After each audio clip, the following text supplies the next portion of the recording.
Olá, amantes da literatura e da tecnologia. Sejam bem-vindos ao podcast Metavila Literária, onde a magia das palavras encontra a inovação do metaverso.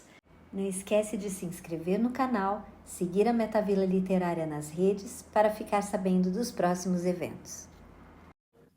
Olá, Rodrigo, seja muito bem-vindo no podcast Metavila Literária. É um prazer ter você aqui com a gente, unindo essa tradição de quase 400 anos da família Carra e produção de vinho com a tecnologia do metaverso. Olá, Dini. Para mim também é uma honra, um prazer estar participando com vocês do Metavila. Me fala um pouco da tradição, Rodrigo. Em 1648, o norte da Itália era dominado pela Áustria. E aí teve uma revolução lá e a Itália tomou de volta o que era da Itália e os austríacos foram expulsos. E da época o duque Francesco Farnese presenteou as famílias que plebeus não tinham sobrenome, foi presenteado às famílias com um sobrenome de acordo com a profissão que elas tinham. Então, Carra deriva do latim carrarius, que significa condutor de carros. Na época, a família tinha uma frota de carroças, carro de boi, carruagem, que prestavam serviços de transporte, tanto para os nobres quanto para os plebeus também. E aí veio o sobrenome Carra, do latim carrarius, condutor de carros. E aí depois, foram se passando, 1898, aí o meu tataravô, Domenico Carra, quando ele veio da Itália, ele veio para o Brasil, não ficava sem o vinho, então ele não acreditava que a família fosse ter uma prosperidade em saúde se não tivesse o vinho. E o que ele ouvia falar desse país aqui é que tudo que se plantava produzia, né? E de fato, então, como ele não sabia se tinha ou não o vinho para ele beber, mas ele ouvia falar que tudo que plantava produzia, ele pegou as cepas de uva, embrulhou ela numa estopa e trouxe embora para o Brasil. Que legal! Aí no Porto de Santos, ele foi destinado para Monte Alegre do Sul, onde ele veio para fazer o que todo mundo veio fazer, que era cuidar da lavoura de café, né? Mas lá é onde ele se instalou, ele plantou as cepinhas de uva dele, e depois de 3 anos ele já tinha o vinho para ele beber. E uma curiosidade que na Itália a profissão dele era a tanuaria, que é a arte de você fazer barris. Então, quando ele começou a colher as uvas para fazer o vinho, ele não tinha onde tanto preparar as uvas quanto armazenar o vinho também. Ele teve que fazer os barris para ele poder fazer o vinho dele também. Uma coisa bem interessante. Na década de 60, já estamos falando de mais 2 gerações, daqui do meu tataravô já vem para o meu avô, e aí quando a gente começou a amassar as uvas gaúchas, aí a gente resolveu não ter mais as uvas e a começar a trabalhar com as uvas do sul. Década de 90, a gente comprou uma propriedade lá no sul para se cultivar as uvas lá. O terroir é mais apropriado para uva. A gente tinha uma propriedade lá no Rio Grande do Sul. E se você pegar o vinho, os merlots, né, cultivados nas serras gaúchas, são considerados os melhores merlots do mundo. Os azeites brasileiros também cultivados no sul estão ganhando prêmios lá fora como melhores azeites. Um orgulho para o Brasil. E como que começou o Panaché? Como que veio a ideia do Panaché, que é o vinho que nós estamos levando para apresentar no nosso espaço Letras e Vinhos. O Demi Panaché, ele leva inclusive a assinatura do Eric Jacan. Conta para a gente um pouquinho a história do Panaché, como é que ele começou. Um amigo nosso, um francês que era amigo, cliente, ele queria, vocês precisam fazer o Demi Panaché, que é uma tradição lá da minha terra, da onde eu vim, lá da França e tal, sou Luiz Parrazi, e através da insistência dele, a gente resolveu um ano pegar um lote do nosso vinho, que foi em 2012, e fazer.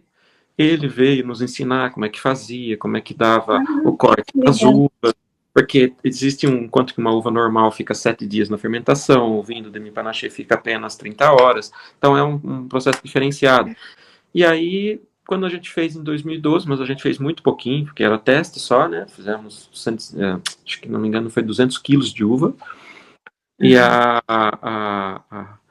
o resultado foi maravilhoso. Uma coisa que as pessoas põem na boca, gostam e querem mais. Não é um vinho, ele é um refresco feito com o vinho. Então, você pega um pouquinho da água gasificada, o suco do limão siciliano. É para você tomar ele no lugar de um refrigerante, é para você tomar ele no lugar de um suco, é para se refrescar com ele. A graduação alcoólica dele não é adicionado um álcool etílico, nada, é a graduação do vinho que é diluída. Ele tem apenas 1,4.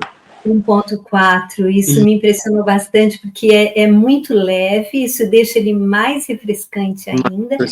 E uma coisa que ele me... Desculpa interrompê-lo, Rodrigo. Uma coisa que ele me lembrou e que foi assim, muito, muito afetivo para mim ter lembrado disso, que quando eu era criança, minha mãe fazia um refresco com vinho para nós. Ela só não punha o limão siciliano, mas ela colocava, e eu era bem pequena, era, sei lá, 6 anos, eu já tomava o vinho com um pouquinho de vinho com água e gelada e o açúcar. E eu me lembrei muito dessa coisa da minha mãe fazendo um refresco de vinho para nós. Essa é uma tradição, o vinho, a água, o açúcar é uma tradição mais italiana e portuguesa, né? Da portuguesa ainda faz até a gemada, que eu já fazia as criancinhas tomarem e tal. E os franceses, só que os franceses já colocavam o limão e a água gasificada. Isso dá um toque. O limão siciliano dá um toque, ele fica digestivo também.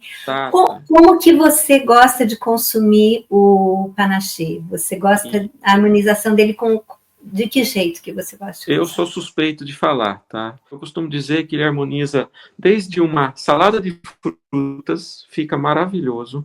Você pôr numa salada de frutas. Aí nós vamos para qualquer prato que você imaginar. Vamos falar de uma batata frita, vamos falar de um hambúrguer, de uma pizza. Aí a gente vai para uma comida portuguesa, para um bacalhau, para um churrasco. A gente vai para uma comida, uma alta gastronomia. Tem no Le Presidente do chefe Eric Jacquin, tem o Demi Panaché. Então ele harmoniza com tudo. Porém, ele não é para substituir um vinho, ele é para entrar na opção de um refresco, de um refrigerante, e você substitui por ele, entendeu? Não tem mesmo. Só que saudável, que nem a cor dele é do vinho. Ele tem todos os benefícios do vinho tinto. Não sei se você já pesquisou, mas quando você coloca no Google lá os 100 alimentos mais saudáveis do mundo, nós temos o vinho tinto como 18º, né? Então, o que temos aí? 18º. Por quê? Qual que é os principais componentes do vinho tinto que mais nos alimentam, né? Taninos. Elimina o mau colesterol do sangue, eleva o bom colesterol no sangue. Resveratrol e flavonoides, que são os antioxidantes. O resveratrol, o flavonoides, que são os antioxidantes, vendem hoje na farmácia, né, que é para a pele. O ferro, que ajuda a fortalecer o sangue. Então, ao contrário de um refrigerante que você está acabando destruindo o teu sangue, o Demi Panaché você está alimentando o teu sangue. Quando a gente coloca o suco do limão siciliano, ele vem importado, ele vem da França, ele é um suco natural, não é uma coisa química. Então você tem aí mais o ácido ascórbico natural, que é do limão siciliano, que é mais a vitamina C. Então ele é um refresco de vinho que você pode tomar sem peso na consciência. Uma grande pergunta que o pessoal fala: e as calorias do Demi Panaché? E as calorias do Demi Panaché? Que eu saiba, o vinho, ele queima calorias. É muito popular o povo dizer que uma taça de vinho equivale a 1 hora de academia, né? Em termos de acelerar o metabolismo. E o Demi Panaché você tem de uma maneira mais leve, mais refrescante, né? Até tem aquela questão com as francesas de dizer como que elas comem todo aquele queijo com gordura saturada em altíssima quantidade e elas são muito esbeltas, né? E não tem colesterol alto. Você vê o Uruguai. O Uruguai, se eu não me engano, é o segundo povo que, em per capita, mais come carne bovina no mundo. Se eu não me engano, era 45 quilos per capita anual. Só que eles comem a carne com o vinho. O que acontece? Já vai eliminando. Ele é um dos povos que tem uma das menores taxas de colesterol do mundo também. Olha porque só, por conta do vinho. Com o vinho e não com a cerveja. E o demi-panaché, vamos voltar lá no seu Luiz Parrazi, que é a origem dele, né? A tradição do demi-panaché, ela é uma bebida tradicional do verão, da parte rural do sul da França, da roça. Okay. Então, o verão deles é muito curtinho. Então, sim, o demi-panaché é uma bebida de 40 a 60 dias. Só, acabou, não tem. Aí quando a gente aprende isso, e o nosso país aqui é um país tropical, quente, nós trouxemos isso para o Brasil e trouxemos isso para dentro da garrafa também, porque lá ele é um drink montado na hora, ele não é um drink engarrafado. Ok. Então vocês inovaram, isso foi uma inovação da família Carra de engarrafar o panaché. Sim, os pioneiros no mundo a trazer ele dentro da garrafa, entendeu? Okay. E fomos no Brasil pioneiro, a trazer ele para o Brasil também. Enquanto somos os pioneiros e somos os únicos ainda. Únicos, que bárbaro. Acho que isso também atraiu o Eric Jacan a colocar a assinatura dele na garrafa. É fantástica essa parceria que vocês têm com o Eric Jacan. Sim, o Eric Jacan, a gente conquistou ele pela lembrança, porque ele foi bem... Demi-panaché, minha avó me dava demi-panaché quando eu tinha 5 anos de idade. Tá vendo? E a depois... coisa do afetivo, né? Do alimento, da bebida afetiva, né? Exatamente. E aí ele falou, eu vim para o Brasil e nunca mais eu tomei demi-panaché. Tomava isso, tinha 5 anos que a avó dele dava para ele. E aí ele levou o nosso produto para um laboratório na França, analisou tudo o que tinha, se realmente era tudo que estava no rótulo. Imagina. Ele se surpreendeu, ele disse assim, não só aceito o seu garoto propaganda, mas assine embaixo. Aí eu disse, certo, já que o senhor assina embaixo, então o senhor assina a garrafa. Esse produto eu aceito. Eu assino assim. E a gente tem a garrafa original dele. A garrafa original que ele assinou com a caneta piloto. Tá no nosso museu lá. Eu devia ter trazido para mostrar para você. Mas eu te mando a foto. Ele assinou com a assinatura dele e a caneta. Aquela garrafa tá no museu nosso ali. Essa assinatura que ele usa nos cardápios que ele assina, nos restaurantes, e a gente colocou na garrafa. Mas, nossa, pra gente, a gente se sentiu ali na final da Masterchef, né? Mas... Com certeza, ele não poria o nome dele num produto que não tivesse uma altíssima qualidade. Eu gosto dele com pitaia, a gente falou de harmonização, de como eu gosto de pitaia cortadinha aí, congelada. Aí são formas de preparar. A harmonização, né, como eu falei, com o que ele harmoniza. Aí formas de preparar... Bom, tem vamos vários. Lá. Vamos. Tem vários. O principal é puro, gelado. Né? Gelado. Nunca congelou. Pode ser, não tem problema. O gelo é o seguinte, se você tiver a opção de tomar ele gelado, maravilhoso, é o correto. Agora, se for pôr o gelo, se ele às vezes está quente e tem o gelo, você coloca... Só que isso não é só para o demi-panaché, tá? Gelo, quando você for colocar gelo na bebida, sempre coloque bastante gelo. Quanto mais gelo, mais pura a bebida fica, tá? É? Esse é uma... É física. Porque o que acontece? Uma pedra de gelo, você tem mais calor do que gelo. Ela vai derreter, vai estragar a tua bebida e não vai ficar gelada. Se você tem um monte de gelo, tá com a taça literalmente... Se você tá com a taça literalmente cheia de gelo, você tem mais campo gelado do que quente. Então, ela não vai se desmanchar tão rápido e a bebida sua vai ser mais pura. Então, se for colocar gelo no demi-panaché, encha a taça. Ou enche o copo. Boa dica, excelente. Sim, excelente dica. Você aproveita também... ele muito mais puro. Nossa, eu não sabia disso, não. Gostei. E eu gostei de colocar a pitaia vermelha em cubinhos congelados dentro. Assim, eu achei que combinou. O pessoal... mas aí vamos lá. Puro. Aí tem o pessoal...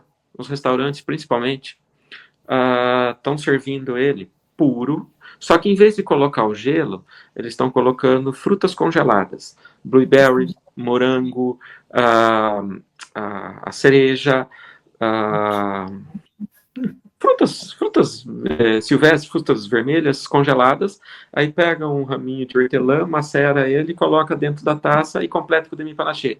Fica uma apresentação linda, o hortelã libera, harmoniza com o limão siciliano também, dá fica lindo a apresentação. Aí, vamos para os drinks, para os coquetéis. Aí você pode fazer, ele vai harmonizar muito bem com gin, tá? Eu gosto, meu paladar pessoal 30 ml de gin, 2 fatias de laranja e completa com demi-panaché. Só. Vamos lá, o pessoal já vai ter, desculpa interromper, o pessoal já vai ter uma receita aí, ó, delícia. Esse é o que eu gosto de fazer e o preferido da minha esposa. Okay. Aí, por quê? O que acontece? O gin, as ervas do gin com o limão siciliano, ele harmoniza muito bem. Então, para quem acha que o demi-panaché tem um pouquinho de álcool, precisava de mais álcool, esses 30 ml de gin vai dar a cremosidade que ele fica, mas deixa de ser inocente também, tá? Fica mais perigoso. Eu digo perigoso porque, como você disse, ele não é enjoativo. Então, se você estiver num papo com as tuas amigas, numa piscina, ali, fácil, vai 5, 6 garrafas. O que acontece? Você não consegue se embriagar com ele. A graduação é 1,4. Sabe o que significa isso? Baixo. 6 garrafas de 600 ml no teu organismo equivale a 2 chopps de 500 ml em graduação alcoólica. Nossa, então, muito baixo. Ninguém consegue beber 6 garrafas sozinho. Quando você coloca o gin, o que vai acontecer? Você vai tomar ele na mesma proporção, só que a graduação de 1,4 vai estar em torno de 10, 11 ou 12. Sim, você entendeu? Você não vai ficar... Isso, por isso que eu digo que ele fica perigoso, porque se você toma ele de gole cheio na boca, querendo sentir a estrutura, só que ele já deixou de ser inocente, entendeu? Já deixou de ser inocente, aí a coisa pega mais, né? Fica mais perigoso. Com vodka, o pessoal com tá fazendo bastante com vodka, com uísque, fica maravilhoso. O pessoal está fazendo com Campari, está fazendo com Aperol, está fazendo com frutas, como você disse, com a pitaia, estão fazendo com frutas vermelhas. E qual que é o público do Panaché? Porque assim, no metaverso a gente tem um público basicamente geração Z, não vou dizer para você que não vem a gente mais velha também, né? As sócias da Metavila estão aí para provar. Claro. Mas basicamente geração Z. E eu queria saber qual é essa expectativa sua de apresentar o demi-panaché para um público geração Z, se já é o público de vocês. Fala um pouquinho para a gente. Em 2017, que a gente lançou ele no mercado, né? A estimativa nossa era atingir o público dos suaves, das pessoas que gostam de vinho suave. A gente acertou em cheio, o povo amou. O que a gente não esperava é que o público do seco, inclusive a gente, fosse tomar ele como um refrigerante, como um refresco. Fosse tomar ele como para matar a sede, né? Não só na hora do vinho, mas em qualquer hora. Então, pode-se dizer que a gente agradou gregos e troianos e mais alguma coisa. O público da geração Z, como você está falando, eles estão propensos, a gente não fez pensando nisso, tá? Mas a gente acertou uma tendência, que depois a gente vai começar a ver, acertou uma tendência em que são bebidas com muito menos teores alcoólicos do que tinham há 2 ou 3 gerações atrás. Então, eles estão procurando uma coisinha mais gasificada, uma coisa de graduação mais baixa, 5, 6, 5%. Eles querem uma coisa mais agradável, de paladar, saudável, eles levam muito a sério a questão de saúde, né? De saúde, sim. Não foi um público que a gente mirou, mas hoje é um uma boa parcela dos nossos clientes, sim. Ele é a porta de entrada de muitos jovens para o mundo dos vinhos. Sim. E é um lugar perfeito, ele no nosso espaço Letras e Vinhos, que exatamente mira esse público, né? Um público Sim. que vai em busca de mais informações sobre vinho, porque muitas vezes não conhece, ou porque já está imerso no universo do vinho, ou porque está começando a querer experimentar e entender um pouco mais de vinho. A gente vê que aumentou muito o consumo de vinho no Brasil. Eu acredito que desde o começo dos anos 2000 teve um boom, tô certa, Rodrigo? Sim, subiu meio litro per capita por cabeça. Meio litro? Antes eram 1,2 litros per capita ano de consumo de vinho por cabeça no Brasil. Hoje é 1,7. 1,7, não chega a 2.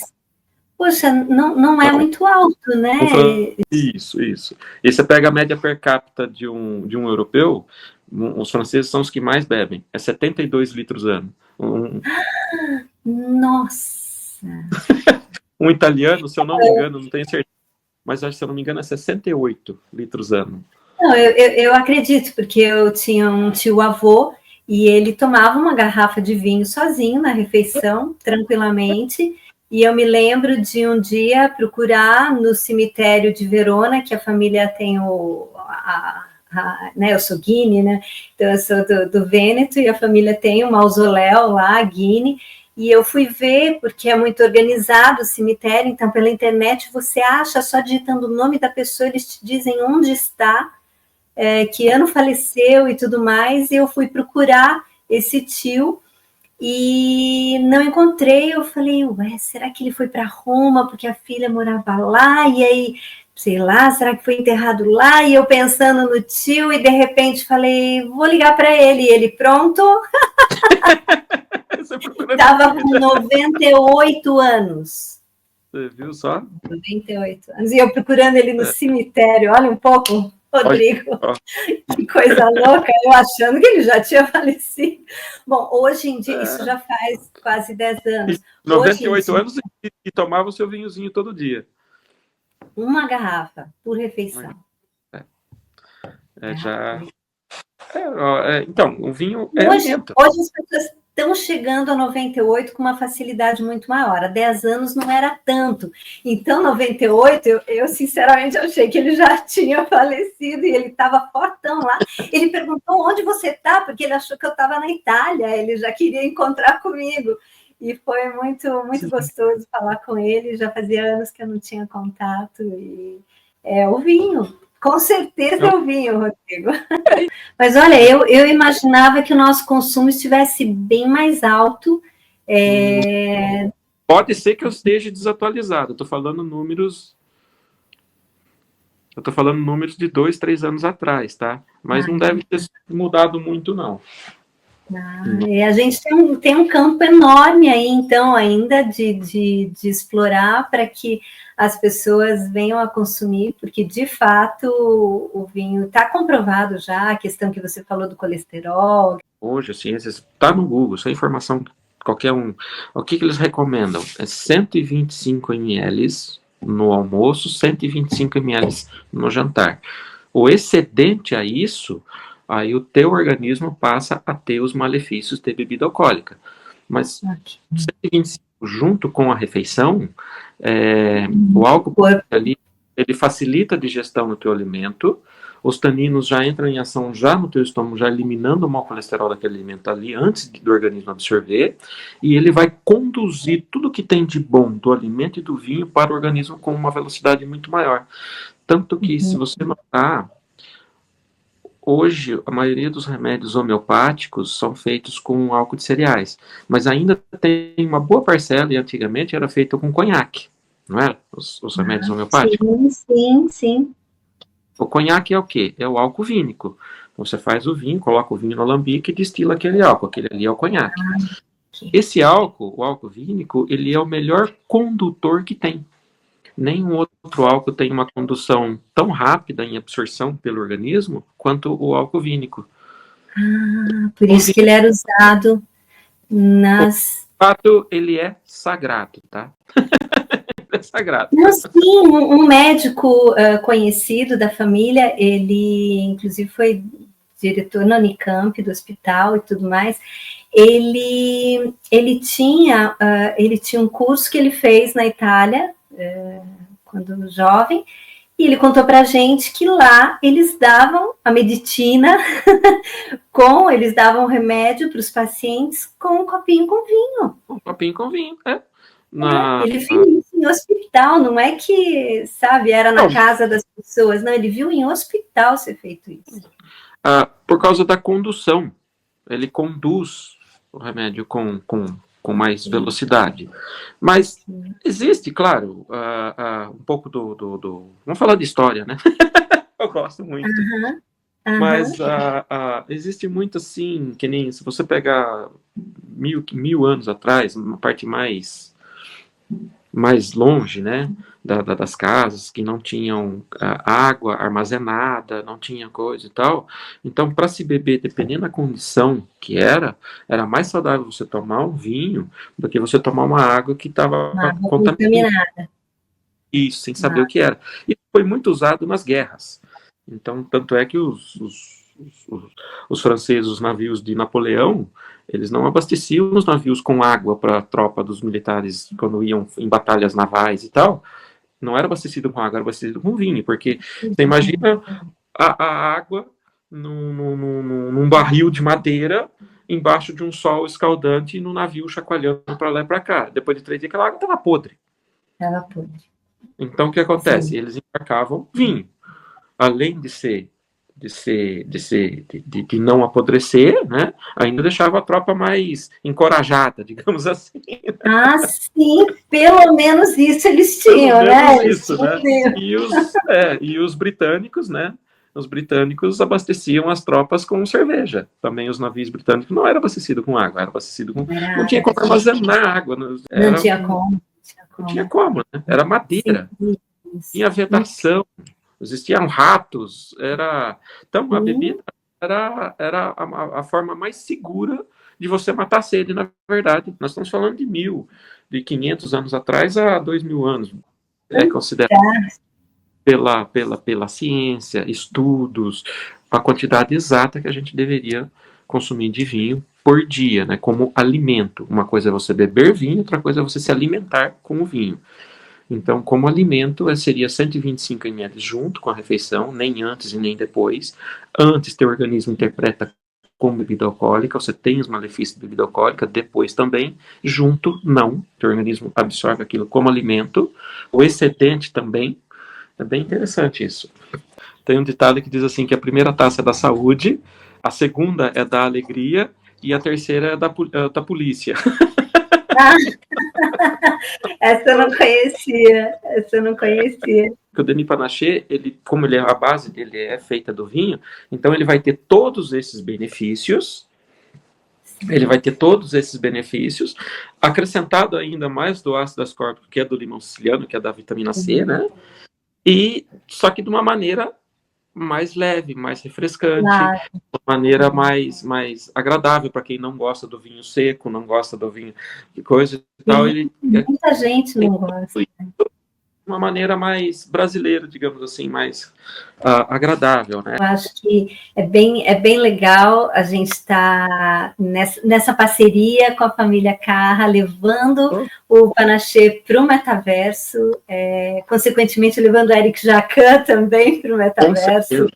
Eu acho que a gente está muito orgulhosa de Cleusa Raven e eu, né, minha sócia e eu, nós estamos muito orgulhosas dessa parceria, desse encontro, de conhecer toda essa história, essa tradição. Você deu uma aula para a gente hoje aqui nesse podcast. E olhando aqui as minhas colinhas de pergunta aqui, acho que faltou perguntar uma coisa da questão do museu, né? Então, diz para a gente que cidade fica o museu, quem quiser visitar, pode visitar e comprar, tem uma loja lá também, fala para a gente, porque a gente vai querer conhecer o museu, com certeza. Vamos combinar mais para frente a gente faz um outro no museu, pode ser, Rodrigo? Claro, pode, como? Será um prazer. Beleza. Nós temos, na verdade, ele é um museu pequeno, é um museu familiar, tá? Com peças de tanuaria do meu tataravô que trouxe da Itália, com algumas bebidas. Temos garrafas de vinhos ali feitas por ele. Nós temos uma adega genealógica, digamos assim. Então, nós temos vinhos lá com mais de 130 anos de idade, feitos pelo meu tataravô. Nós temos vinhos com a média de 100 anos produzidos pelo meu bisavô, uma média de 80 anos produzidos pelo meu avô, 60 anos pelos meus pais. Já tem vinhos de 40 anos pela nossa geração, eu, meu irmão, minha irmã, que somos a quinta geração. Tem vinhos ali com 5, 6 anos, produzidos pela sexta geração, que é meu filho, já com 9 anos, e o outro com 7. Então, quando é pequenininho, a gente tá amassando a uva, ele já está lá com a mãozinha, já fazendo, pisando. Que lindo. Então, isso é um pequeno batismo, é um pequeno batismo que nós temos na família e vai continuando. Então, esses vinhos são feitos preparados para a guarda, que não é um vinho que você vai envasar e guardar, não, você precisa fortificar, é uma rolha própria, é um estado de conservação da garrafa diferente, um lacre diferente da garrafa, para aguentar o tempo. Mas nós temos as 6 gerações da nossa família nessa adega genealógica. Não temos uma árvore, uma adega genealógica. Fica onde, Rodrigo? Serra Negra, coloca no Waze, Fazenda Família Carra. Gratidão enorme de você trazer todo esse conhecimento, toda essa tradição. A gente está, como eu falei, bastante feliz de ter a família Carra representada pelo Demi Panaché lá no Metaverso, onde a gente vai ter vários títulos, né, ligados ao universo do vinho. E gratidão enorme por esse belíssimo podcast hoje, pela presença de você aqui.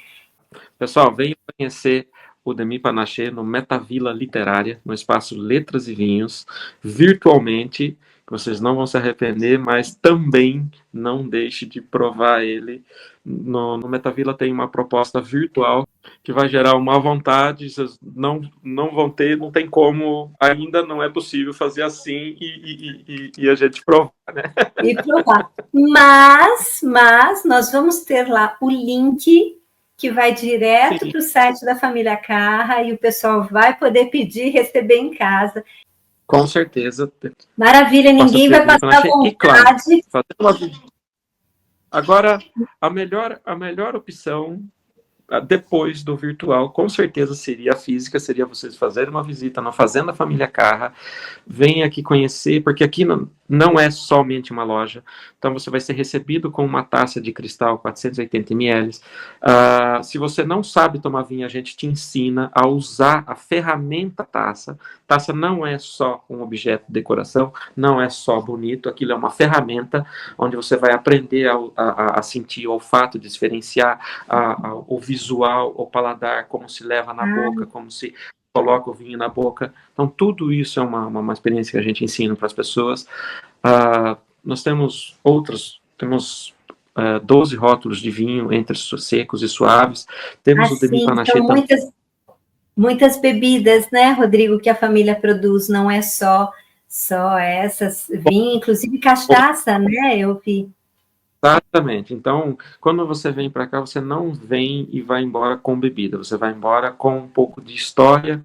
Quando você vai abrir uma garrafa de Demi Panaché, uma garrafa de vinho, uma garrafa de cachaça Família Carra, você vai ter um orgulho daquilo que você está abrindo, você vai ter vai saber um pouco da história daquilo, e com certeza, se você estiver numa mesa com mais amigos, você vai ter orgulho em contar aquela história e passar aquela história para os amigos. É isso que a gente tenta proporcionar para as pessoas.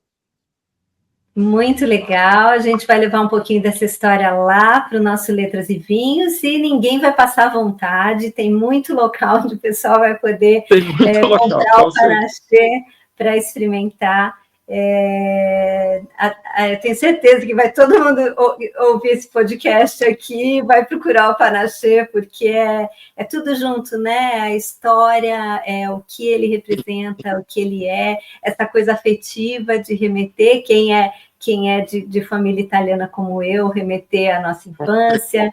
E fantástico, Rodrigo. Olha, muito obrigada. Agradeço imensamente. Só tenho a agradecer em nome da Metavila Literária, em nome do pessoal que está aqui nos assistindo. E esse podcast vai primeiro passar no Metaverso, na abertura do espaço Letras e Vinhos, e depois ele vai ficar disponível no nosso canal. E aí eu vou deixar os links, vou deixar tudo na descrição, ok? Gratidão imensa, Rodrigo. Sucesso. Muito obrigado para vocês também. Sucesso para todos nós. Amém.